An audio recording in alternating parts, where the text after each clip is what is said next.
بسم اللہ الرحمن الرحیم۔ الصلاۃ والسلام علیک یا رسول اللہ وعلی آلک واصحابک یا سیدی یا حبیب اللہ۔ الصلاۃ والسلام علیک یا نبی اللہ وعلی آلک واصحابک یا نور اللہ۔ پیارے دوستو، السلام علیکم۔ Welcome to our religion Islam channel. جیسا کہ آپ جانتے ہیں ہمارا ایک اپنا آور ریلیجن اسلام چینل ہے۔ دوستو، آپ لوگوں سے بس اتنی سی درخواست ہے، چینل پر نئے ہیں تو ہمارا چینل سبسکرائب کر دیں۔ جزاک اللہ۔ اللہ کے آخری نبی حضرت محمد صلی اللہ علیہ وآلہ وسلم ابتدا سے ہی بہترین کردار کے مالک تھے۔ جب آپ کی عمر مبارک 25 سال ہوئی تو آپ کی صداقت اور دیانت کے ہر طرف چرچے ہونے لگے۔ سبحان اللہ۔ مکہ کی فضاؤں میں آپ کے لقب صادق و امین ہر طرف گونجنے لگے۔ شہر مکہ کی ایک معزز اور مالدار خاتون تھی جن کا نام حدیجہ تھا۔ انہیں ایسے امانتدار شخص کی ضرورت تھی جو ان کا مال ملک شام لے کر جائے اور وہاں فروخت کر کے نفع کما کر لائے۔ آپ کی امانت و صداقت کی شہرت جب حضرت حدیجہ تک پہنچی تو انہوں نے آپ کو پیغام بھیجا کہ میرا مال تجارت ملک شام لے کر جائیں، جو تنخواہ میں دوسروں کو دیتی ہوں آپ کو اس کا 2 گنا دوں گی۔ آپ نے ان کی یہ درخواست قبول فرما لی اور تجارت کا سامان اور مال لے کر شام روانہ ہو گئے۔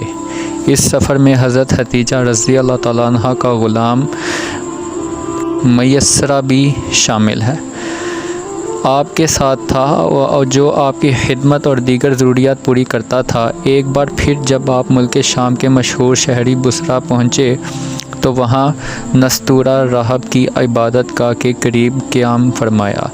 وہ راہب میسرہ کو پہلے سے جانتا تھا، اسی بنیاد پر وہ اس کے پاس آیا اور آپ کی طرف اشارہ کر کے کہنے لگا، یہ کون ہے جو اس درخت کے نیچے اترے ہیں؟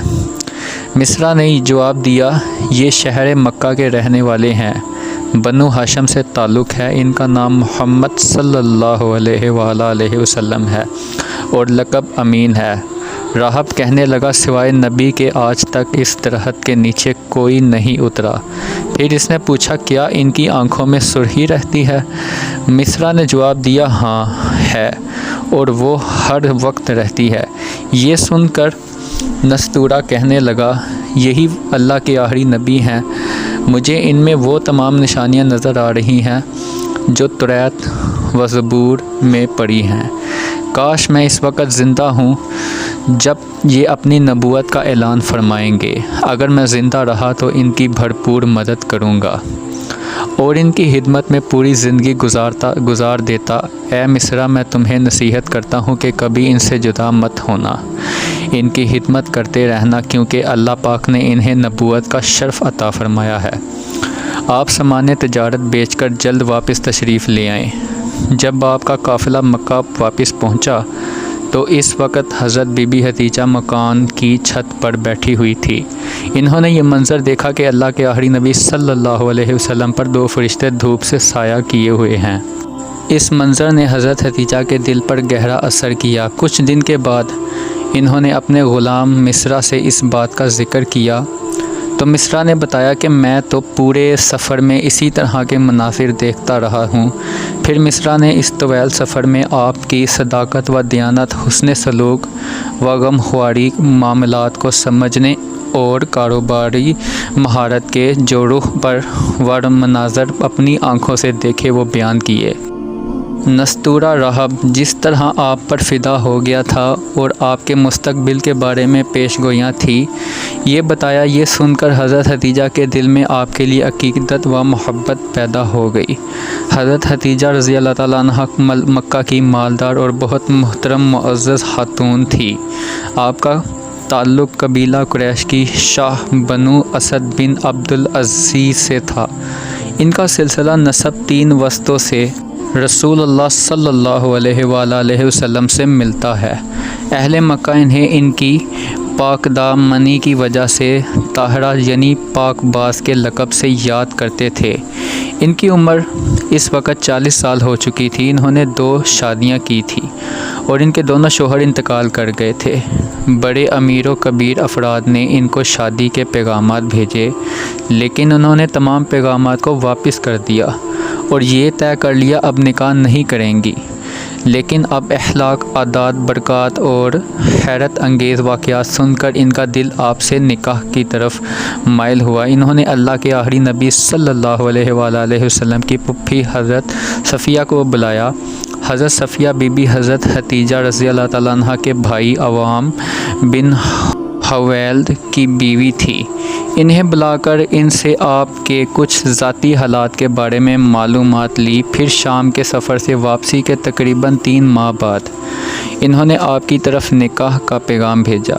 اس رشتہ کو پسند کرنے کی وجہ خود حضرت ختیجہ یوں بیان فرماتی ہیں: میں نے آپ کے اچھے اخلاق اور آپ کی سچائی کی وجہ سے آپ کو پسند کیا۔ آپ نے اس درخواست کو اپنے خاندان کے بڑوں اور اپنے چچاؤں کے سامنے رکھا۔ انہوں نے یہ رشتہ منظور کر لیا۔ آپ کا نکاح ہوا، جس میں آپ کے چچا ابو طالب نے خطبہ پڑھا اور اپنے مال سے 20 اونٹ حق مہر مقرر کیا۔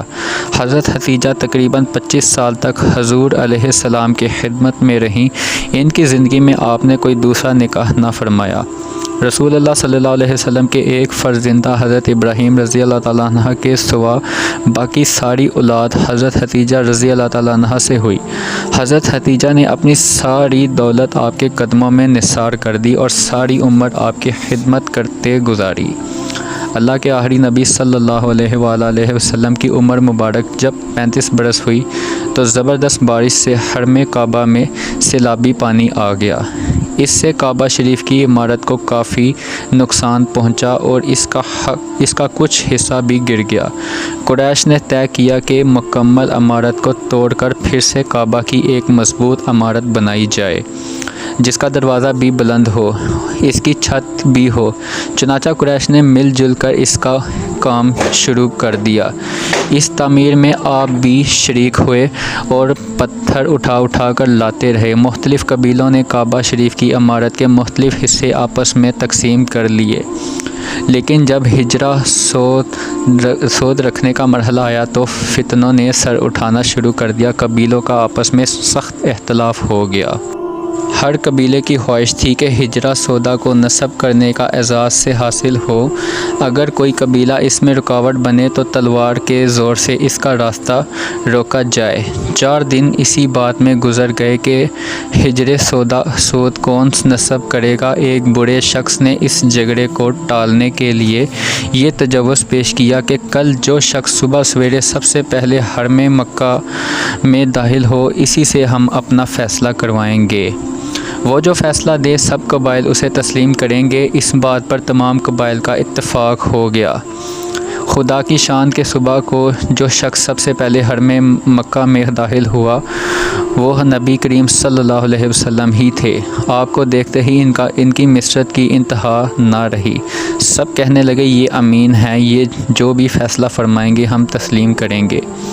آپ صلی اللہ علیہ وسلم نے اس جھگڑے کو کمال دانش مندی کا مظاہرہ کرتے ہوئے اس طرح ختم کیا کہ فرمایا، جو قبیلے حجر اسود رکھنے کا تقاضا کرتے ہیں وہ اپنا ایک ایک سردار چن لیں۔ انہوں نے اپنے اپنے سردار چن لیے۔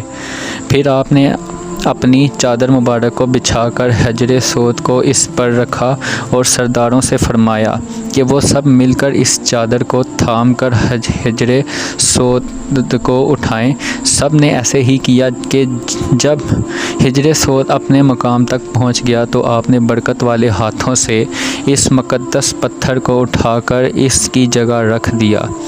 اس طرح آپ کی حکومت اور دانش مندی سے فتنہ فساد کے شعلے بھی بجھ گئے اور سب کے دلوں میں مسرت و شادمانی کی لہر بھی دوڑ گئی۔ بہترین اخلاق و عادات کا مجموعہ تھی سچائی، دیانتداری، وفاداری، وعدے کی پابندی اور بڑوں کی عظمت، چھوٹوں سے شفقت، کمزوری سے ہمدردی، مہربانی و سخاوت، دوسروں کی خیر خواہی، رحمت دلی و نرمی العرض۔ تمام نیک باتوں اور اچھی عادتوں میں آپ بے مثال تھے۔ حرص، فریب، جھوٹ، بدعہدی، شراب خوری، ناچ گانا، لوٹ مار، چوری، فحش گوئی وغیرہ وغیرہ جیسی بری عادتیں جو زمانہ جاہلیت میں بہت عام تھی، آپ صلی اللہ علیہ وسلم کی ذات گرامی ان تمام باتوں سے پاک و صاف رہی۔ بلکہ آپ کی شان یہ ہے کہ عرب کے اس گرے ہوئے معاشرے میں بھی آپ کی شرافت، امانت، دیانت اور صداقت کا دور دور تک مشہور تھی۔ مکہ کے لوگوں کے دلوں میں آپ کے اخلاق کی وجہ سے آپ کی ایک خاص عزت تھی۔ آپ کی عمر مبارک تقریباً 40 سال ہو گئی، لیکن جاہلیت کے تمام بیہودہ، مشرکانہ اور جاہلانہ کاموں سے آپ کا دامن پاک رہا۔ شہر مکہ جہاں بت پرستی ایسی عام تھی کہ خود خانہ کعبہ بھی 360 بت موجود تھے جن کی پوجا ہوتی تھی، آپ نے کبھی ان بتوں کے آگے سر نہیں جھکایا۔ آپ کے گزاری ہوئی اس زندگی کا کمال تھا کہ اعلان نبوت کے بعد آپ کے دشمنوں نے بڑی کوشش کی کہ کوئی چھوٹا سا عیب آپ کی زندگی کے کسی دور میں مل جائے، کوئی کمزور بات آپ کی اب تک کی زندگی میں ثابت ہو جائے تو اسے سامنے لا کر آپ کی عزت و وقار پر حملہ کیا جائے اور آپ کے لوگوں کے سامنے کم تر ثابت کیا جائے۔ مگر آپ کے ہزاروں دشمن سوچتے سوچتے تھک گئے، لیکن کوئی ایک بھی ایسا واقعہ نہیں مل سکا جس سے آپ کے کردار پر انگلی اٹھاتے۔ اس لیے جیسے ہی آپ نے اعلان نبوت فرمایا، خوش بخت لوگ آپ کا کلمہ پڑھ کر دل و جان آپ پر قربان کرنے لگے۔ سبحان اللہ۔ تو دوستو، یہ تھا میرے پیارے نبی حضرت محمد صلی اللہ علیہ وآلہ وسلم کی جوانی مبارک۔ اور دوستو، اسی طرح ہی ہم آپ کو مزید ویڈیو میں بھی ان کی اور جوانی کے قصے بتائیں گے۔ یہ الحمدللہ ہم نے آپ اسپیشل ویڈیو بنائی ہے۔ آپ بھی اپنی جوانی کو اسی طرح ہی حضرت محمد صلی اللہ علیہ وسلم کے نقشے قدم پر چلنے کی کوشش کریں اور اسی طرح ہی چلنے کی کوشش کریں جیسے ہمارے پیارے نبی صلی اللہ علیہ وسلم تھے۔ اللہ مجھے بھی ہدایت نصیب عطا فرمائے، مجھے بھی عمل کرنے کی توفیق دے، آپ کو بھی۔ اللہ آپ سب کو جزائے خیر دے۔ پھر ملیں گے انشاءاللہ پھر نیکسٹ کسی ویڈیو پر۔ اور لاسٹ پر آپ سب لوگ اول درود شریف پڑھیں، 1 دفعہ الحمد شریف اور 3 دفعہ کل شریف پڑھ دیں۔ جزاک اللہ۔